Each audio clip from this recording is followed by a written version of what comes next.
Jack only argued with his father for a moment, but he suddenly traveled 28 years back in time. He even met his dad as a high school student. A full-grown son appearing out of nowhere made young Mike completely freeze. He was still a student, so he could not accept being called dad. But Jack did not feel the awkwardness at all. Jack's burning stare made Mike want to run away immediately. To shake off this cheap son, Mike lied that there was a UFO behind him. Then he pushed Jack out while he turned around. But this was Jack's first time seeing his dad young, and his dad was not mute like in the future. There was no way he would give up. To stop Mike from hiding, Jack claimed he was the guitarist they were looking for. With a bunch of nonsense, he not only made Mike drop his suspicions, but also entered Mike's band. On the way there, Jack kept staring at his dad. He still could not believe it. He only argued with his dad. So why did he suddenly land in 1995? Facing Jack's intense gaze, Mike was extremely nervous. To ease the awkwardness, he tried to change the topic. Mike said that since they were teammates from now on, he would call him bro, and Jack could call him by his name.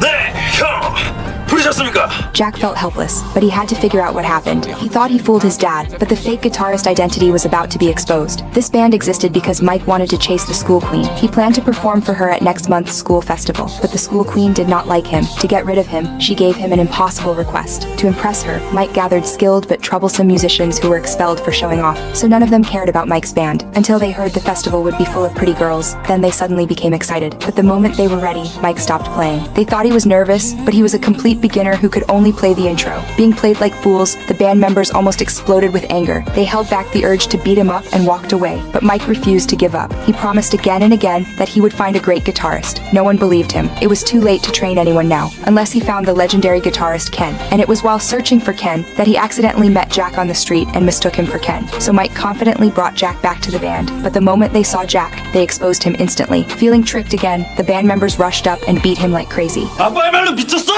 16살이 벌써 몰려냐? Jack got beaten by his own dad right after time traveling. He started complaining that young Mike was such a bad guy. He always told Jack that mom was his first love, but now he was forming a band for another girl. Jack swore that once he got back, he would tell his mom everything. He tried to find the way back, but the music store where he traveled from had become a bookstore. Did it have something to do with the door? He pushed it open to try, but outside was still 1995. Just when he feared he might never return, he remembered the receipt the mysterious owner gave him. He ran to a phone booth and dialed the number, but it was always an empty line. His frustration grew, and his stomach also started growling. He remembered the money in his bag, the money he earned from selling guitars before time travel. He was excited and ordered food for 3 at a snack stall, but the money wasn't even issued yet in 1995. Broken homeless, Jack hid under a bridge like a drifter. A homeless man saw him pitiful and gave him newspapers as blankets, but the autumn night was cold, and Jack shivered nonstop. As he regretted arguing with his dad, a sharp ring suddenly echoed. A phone booth appeared out of nowhere. Realizing something was off, Jack rushed to answer it. 여행은 즐거우신가요? 아저씨 정체가 뭐예요? 나한테 왜 이러는 거예요 대체?